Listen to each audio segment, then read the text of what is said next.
Ciao! In this video, we will explore how Italian assigns gender to nouns and learn some essential classroom vocabulary, including adjectives and colors. Unlike English, in Italian, every noun has a gender, either masculine or feminine. Sometimes the gender matches the natural gender of what the word refers to. For example, ragazzo means boy, so it's masculine. Ragazza means girl, so it's feminine.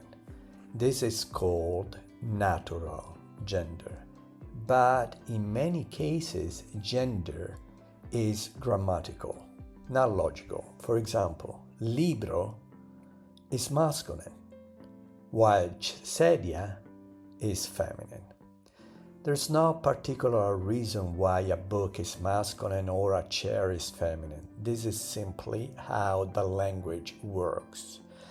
These genders are assigned by convention and must be memorized. The article that comes before the noun, like il, la, or l'apostrophe, and also un, uno, una, or un with the apostrophe, as you have previously learned, helps you recognize its gender. Il or un libro is masculine, la or una sedia is feminine, and also the vowel at the end of the noun, o in libro and a in sedia, helps you to recognize the gender.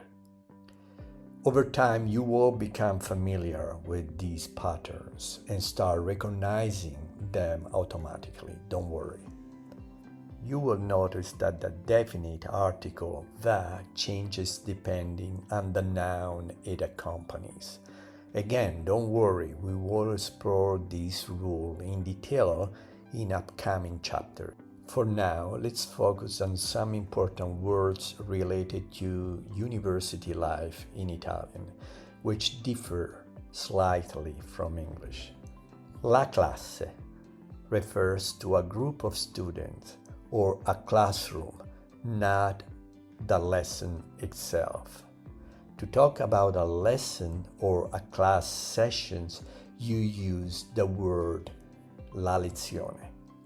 When referring to a full course of study, like a semester-long subject, the correct word is il corso.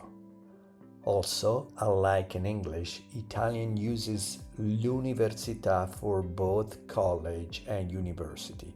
There's no distinction between the two. Here are some everyday objects you will find in a classroom.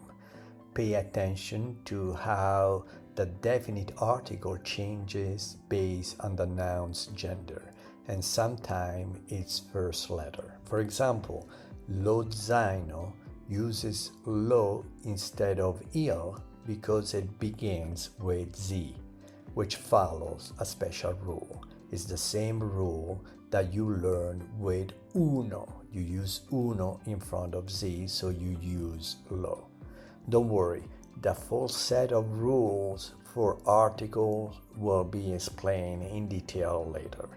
We won't cover every word now, but you can find a complete vocabulary list in your chapter.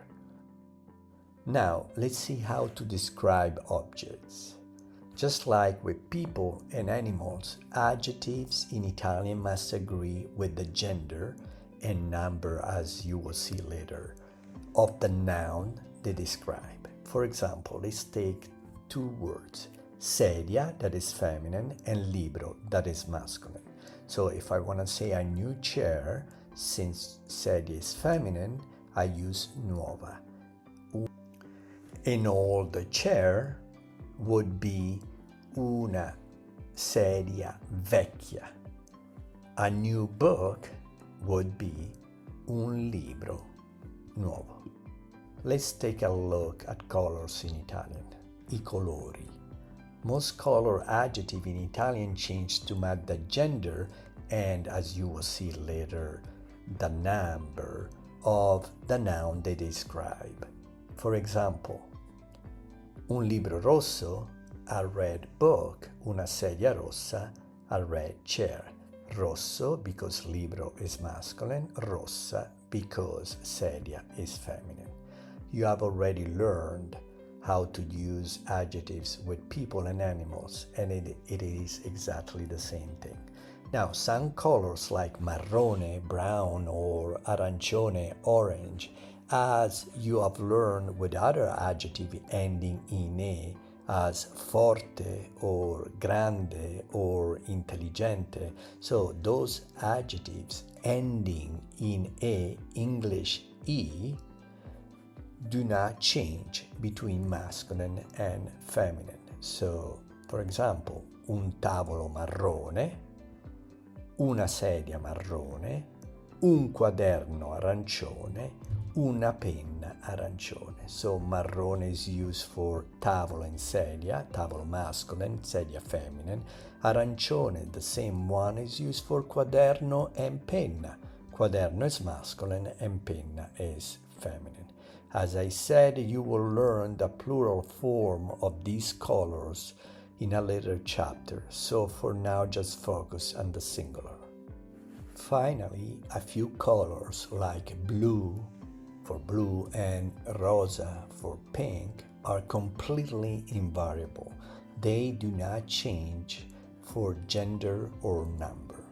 Una penna rosa, un libro blu. It's now your turn. Stop the video and match the correct definite article and adjective for each noun. Try to make the adjectives agree with the noun's gender. Ready? You can pause now. Let's check your answers. Great job if you got them right. If not, don't worry. We will explain everything in detail in the next clips.